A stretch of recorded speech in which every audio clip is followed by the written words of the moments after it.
ငါခုအတဲ့စေမတရားတွေတိမ်ပြီးမြဲရည်တွေကိုထိပြက်ပြက်ခဲကတိတွေနဲ့မာရတဲ့ငါအမားတွေအတွက်တောင်းပန်ခြင်းနဲ့ရတောင်းပန်ခြင်းနဲ့ငါခုအတဲ့စေမတရားတွေတိမ်ပြီးမြဲရည်တွေကိုထိ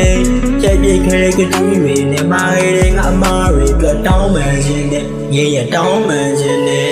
ရယူခြင်းမရှိပေးဆက်ခြင်းနဲ့အခုခေတ်ထဲအဲ့လိုအချစ်ကရှားတယ်ဘဝအတွက်ဘာမှအသုံးမဝင်တော့ရင်ထုံးစံတိုင်းပဲအသက်ရှာသွားမယ်တယောက်ဆိုတယောက်ထဲပေါ်သစ္စာတရားနဲ့ချစ်တာအချစ်ရဲ့အသက်တာရပဲငြိမ်းဟန်တကယ်ပါကို့အပေါ်မှာမေတ္တာတရားနဲ့ချစ်ခံသွားတယ်ဘာမှမရှိတဲ့ဘဝရဲ့ငြိမ်းဟန်ဘာမှမချီဘဲနဲ့ဝင်လာရဲတာအပျော်ပါမှတ်ပြီးတော့ထင်ရတွဲကြတဲ့ခင်မှာခင်တာပဲမကမေတ္တာတရားနဲ့ကျင်လာခဲ့တာငြိမ်းရဲ့ကိုကျေးဇူးတင်တယ်ငြိမ်းလို့ကျင်တာလည်းပေးဘူးခြင်းနဲ့ဂရုစိုက်မှုတွေလည်းပေးဘူးခြင်းနဲ့ဒီကောင်ကငြိမ်းကိုငြိမ်းလို့ချစ်လာဆက်ဆိုလိုက်ချုပ်ပြီးငြိမ်းလို့ဖြစ်လာငြိမ်းအဲ့လောက်တော့မှချစ်တယ်မှသိရင်အစတည်းကငြိမ်းကိုငြိမ်းလို့ချစ်ခင်ပါအောင်ကဲခဲတွေများစွာကြုံလာလဲနှစ်ယောက်တူလက်တွဲနေကြပါကိုမားရကြောင့်လည်းပြက်ဆဲတဲ့ညကမျက်ရည်မိုးနေတဲ့တစ်ဖက်တည်းမြေခါရ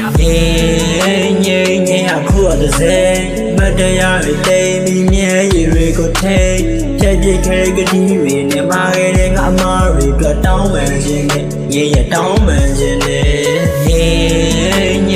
ငါခုအတဲ့စေမတရားတွေတိမ်ပြီးမြဲရည်တွေကိုထိပြက်ပြက်ခဲကတိတွေနဲ့မာရတဲ့ငါအမားတွေအတွက်တောင်းပန်ခြင်းနဲ့ရတောင်းပန်ခြင်းနဲ့